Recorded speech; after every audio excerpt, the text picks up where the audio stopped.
আমি শ্বশুরজিকে কিছু দেখালাম। তিনি বললেন, তুমি জানো না তুমি আমাকে কি দেখালে? যা আমি অনেক বছর ধরে চাইছিলাম। বৌমা, আমাকে আর থামিও না। এটা বলেই তিনি তাড়াহুড়ো করে সব কিছু শুরু করে দিলেন।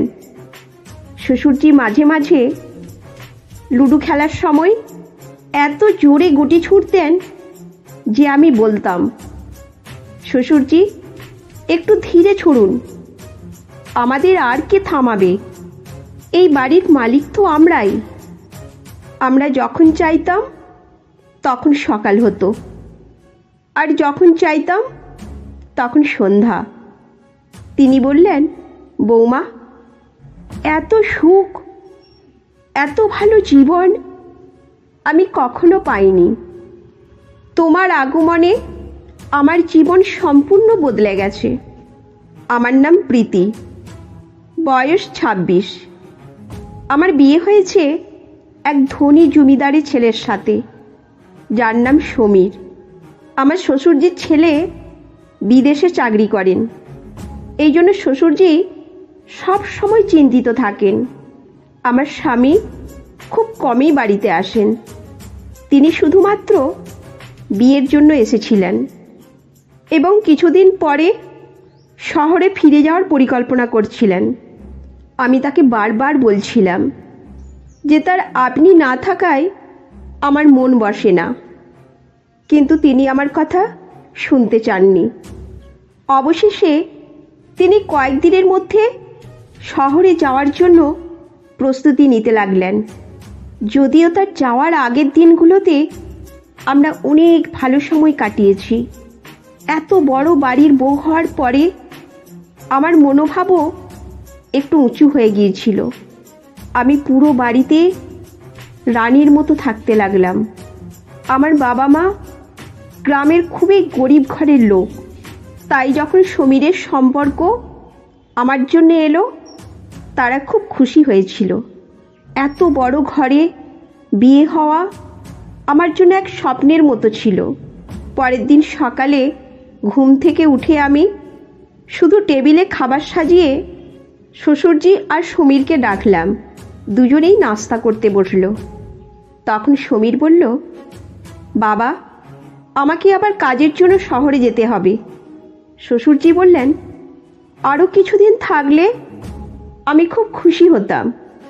এই কথার উত্তরে সমীর বললেন, বাবা, আপনার অনুরোধে আমি বিয়ে করেছি এবং ছুটিও নিয়েছি। এর চেয়ে বেশি কিছু আমার পক্ষে সম্ভব নয়। আমি এত পড়াশোনা করেছি কেন তা আপনি জানেন। আমার ব্যবসা আমার ছাড়া চলে না। আমি যে কেরিয়ার তৈরি করেছি তা এমনি ছেড়ে দিতে পারি না। শ্বশুরজি বললেন, ঠিক আছে বাবা, যেমন তোমার ইচ্ছা। এরপর কিছুদিন পরেই সমীর শহরে ফিরে গেলেন। তিনি সেখানে থাকলেও আমরা খুব কমই কথা বলতাম, কারণ তিনি একটু ভিন্ন স্বভাবের এবং আমি গ্রামের মেয়ে। আমাদের দুজনের স্বভাবের মধ্যে অনেক পার্থক্য ছিল। তবুও আমরা যতদিন একসঙ্গে ছিলাম আমরা অনেক ভালো সময় কাটিয়েছি। সমীরে চলে যাওয়ার পর এত বড় বাড়িতে আমি আর আমার শ্বশুরজি কেবল ছিলাম। আমি লক্ষ্য করিনি যে শ্বশুরজি খুব একা বোধ করতেন এবং কারোর সাথে বেশি কথা বলতেন না। একদিন তিনি কারোর সাথে ফোনে কথা বলছিলেন। আমি শুধু এটুকু শুনলাম যে তিনি বলছেন, একা একা থাকার কারণে আমি খুব ক্লান্ত হয়ে পড়েছি, আর সহ্য করতে পারছি না। এত বড় প্রাসাদের মালিক আমি এবং আমার প্রচুর সম্পদ আছে, কিন্তু এগুলো দিয়ে কি করব যখন আমার জীবনে কেউ নেই যে আমার দুঃখ ভাগ করে নিতে পারে, আমাকে সান্ত্বনা দিতে পারে। উপাস থেকে কেউ হয়তো বলছিল, হ্যাঁ বন্ধু, তোমার বিয়ে করা উচিত। তোমারও তো অধিকার আছে নিজের জীবন গুছিয়ে নেয়ার। তাছাড়া তুমি মাত্র 55-তে আছো। এই কথাই আমার শ্বশুরজি বললেন। হ্যাঁ, তুমি ঠিক বলেছ। আমি আমার জীবনে আর একা থাকতে চাই না। এতদিন আমি আমার ছেলেকে দেখে কাটিয়েছি, কিন্তু এখন আর সহ্য করতে পারছি না। এবার আমি বিয়ে করব। আমি এই কথাগুলো শুনে অবাক হয়ে গেলাম যে আমার শ্বশুরজি এই বয়সে আবার বিয়ে করতে চান, এবং এই বাড়িতে নতুন কেউ, যা আমার ভবিষ্যৎ নিয়ে অনেক চিন্তার জন্ম দেয়।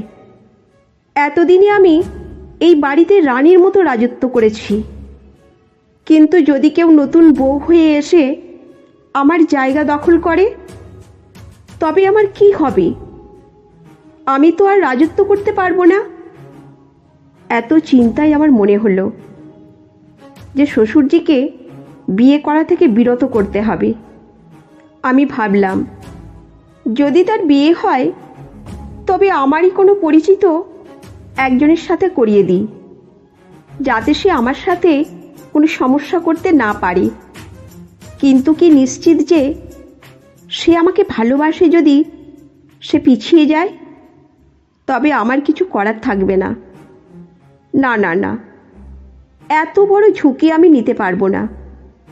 আমি অনেকক্ষণ ভাবলাম কি করা যায় যাতে বাড়িতে কেউ নতুন না আসে এবং আমি রাজত্ব করতে পারি। অনেক চিন্তা করেও কোনো সমাধান পেলাম না। রাতে যখন আমি শ্বশুরজিকে দুধ দিতে তার ঘরে গেলাম, তখন তিনি একা ছিলেন এবং মোবাইলে কিছু দেখছিলেন। তার কাঁধে একটি চাদর ছিল। চাদরের নিচে মোবাইলের আলো দেখা যাচ্ছিল। তিনি কি করছিলেন তা আমি জানি না। আমি ভিতরে যাওয়া ঠিক মনে করিনি এবং বাইরে থেকে দরজা ঠুকিয়ে বললাম, শ্বশুরজি, দুধ এনেছি। তিনি বললেন, ঠিক আছে, ভেতরে এসো। আমি ভেতরে গেলাম এবং তাকে দুধ দিলাম। এরপর বের হয়ে আসলাম। কিছুক্ষণ পর শ্বশুরজি সমীরকে ফোন করলেন। শ্বশুরজি বললেন, বাবা, আমি সকালে একটা কথা বলতে ভুলে গিয়েছিলাম। সমীর বললেন, হ্যাঁ বাবা, বলুন। তখন শ্বশুরজি বললেন, আমি বিয়ে করতে চাই। আমি অনেক একা বোধ করছি। আমার এক বন্ধু আছে, সে এই বয়সেও বিয়ে করে সুখী। আমিও চাই আমার বাকি জীবন কারোর সাথে কাটাতে। সমীর বললেন, বাবা, আপনি এই কথা বলার জন্য আমাকে ফোন করেছেন? আপনি জানেন না আমি কত ব্যস্ত। যা করার করুন, কিন্তু আমাকে বিরক্ত করবেন না। এত বলে সমীর ফোনটা কেটে দিল। এখন শ্বশুরজি কি ভাবছেন আমি জানি না। আমি আমার ঘরে ফিরে এসে চিন্তা করলাম, এইভাবে চলতে থাকলে সত্যি কেউ না কেউ এই বাড়িতে চলে আসবে। তাহলে আমার কি হবে? সমীর তো আমার খেয়ালই রাখে না, সারাদিন নিজের কাজে ব্যস্ত থাকেন। একজন শ্বশুরজি আছেন, যদি তিনিও বিয়ে করেন তাহলে আমার কোথাও যাবার জায়গা থাকবে না। আমাকে কিছু একটা করতে হবে যাতে শ্বশুরজির বিয়ে না হয় এবং আমি এই বাড়িতে রাজত্ব করতে পারি। তখন আমি রান্নাঘরে গিয়ে পানির বোতল নিতে গিয়ে ইচ্ছে করেই পড়ে গেলাম। আমি চিৎকার করে উঠলাম। আমার আওয়াজ শুনে শ্বশুরজি দৌড়ে দৌড়ে রান্নাঘরে এসে বললেন, কি হলো বৌমা? আমি বললাম, শ্বশুরজি, জানি না কিভাবে আমার পা পিছলে গেল। আমি পানির বোতল নিতে এসেছিলাম। শ্বশুরজি আমার হাত ধরে আমাকে উঠালেন এবং কাঁধের ওপর ভর দিয়ে আমাকে ধীরে ধীরে হাঁটতে বললেন এবং আমার ঘরে নিয়ে এলেন। আমি বিছানায় শুতে পারছিলাম না। এরপর তিনি আমাকে শোয়ালেন এবং বললেন, বৌমা, আমি ডাক্তারকে ফোন করি। আমি বললাম, শ্বশুরজি, এত রাতে ডাক্তারকে ডেকে বিরক্ত করার কি দরকার? মালিশের ওষুধ ড্রয়ারে রাখা আছে, আপনি দিয়ে দিন, আমি লাগিয়ে নেব। এখন শ্বশুরজি আমাকে ওষুধ দিলেন, কিন্তু আমি লাগাতে পারছিলাম না, কারণ ব্যথা ছিল কোমরে। তিনি দেখলেন এবং বললেন, বৌমা, দাও, আমি লাগিয়ে দিই। এরপর তিনি আমার কোমরে ওষুধ লাগালেন। আমি আস্তে করে শাড়ির আঁচলটা আরও সরিয়ে দিলাম। এতে শ্বশুরজির হাত কেঁপে উঠল। তিনি কোমরে ওষুধ লাগাতে লাগাতে আর একটু একটু করে পিছলে যাচ্ছিলেন। আচমকাই তার মনে হলো তিনি এখান থেকে চলে যাওয়া উচিত। তিনি উঠে যাচ্ছিলেন। তখন আমি তাকে থামিয়ে দিলাম। বললাম, শ্বশুরজি, আমি জানি আপনি একা থাকার জন্য ক্লান্ত অনুভব করছেন। আমি যেমন একাকী অনুভব করছি, আপনারও তেমন অনুভূতি হচ্ছে। সমীর চলে যাওয়ার 1 মাস হয়ে গেল। সে আমার সাথে ঠিকমতো কথা বলে না। আপনি বুঝতে পারছেন তো? তিনি সেখানে দাঁড়িয়েছিলেন। তখন তিনি আর বাইরে যেতে পারলেন না। তিনি বললেন, একাকিত্ব দূর করার জন্য আমাদের কিছু করা উচিত। তারপর আমি শ্বশুরজিকে কিছু দেখালাম।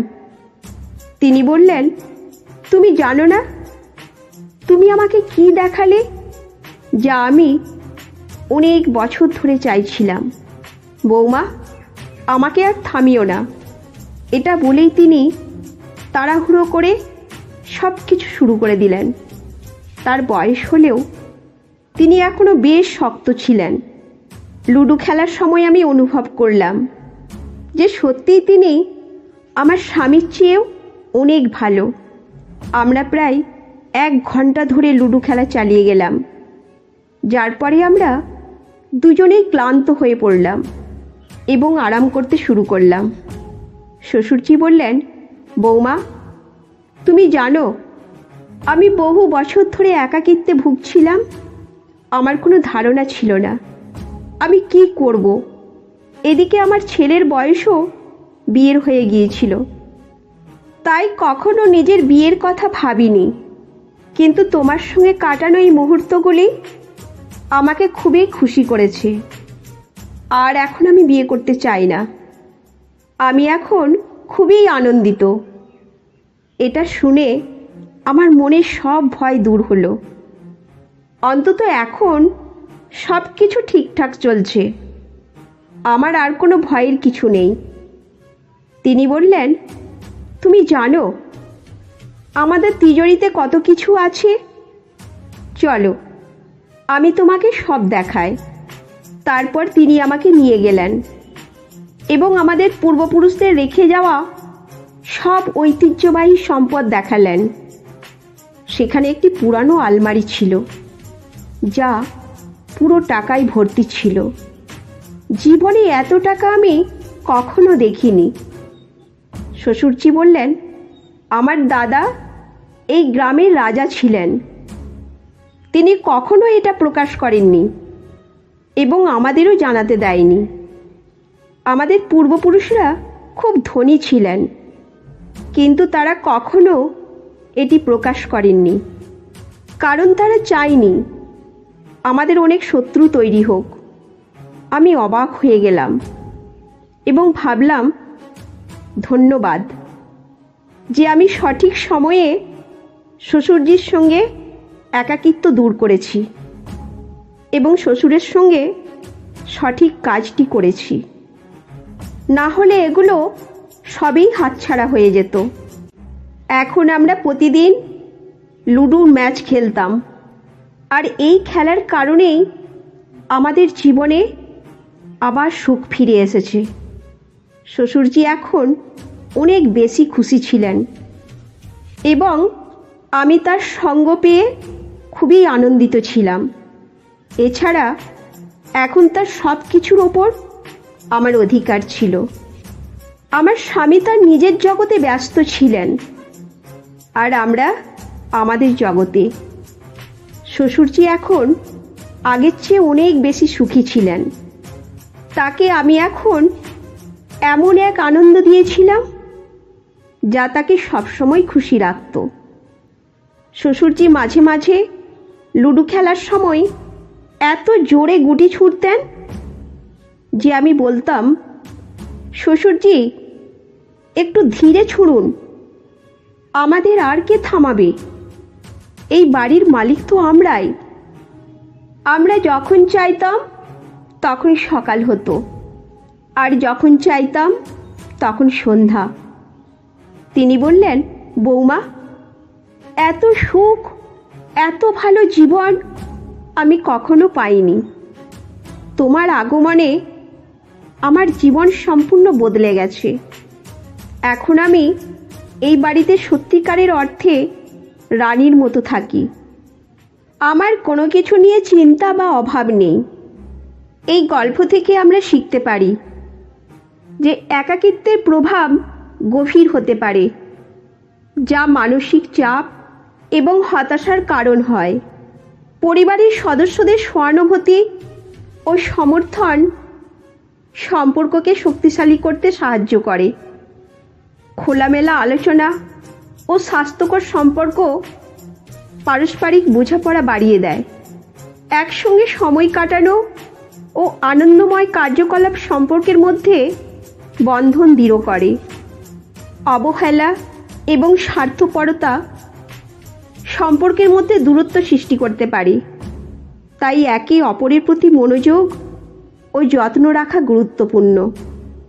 তো বন্ধুরা, এই গল্পটি যদি আপনাদের ভালো লেগে থাকে তাহলে অবশ্যই চ্যানেলটি সাবস্ক্রাইব করবেন এবং আপনার মূল্যবান মতামত জানাবেন।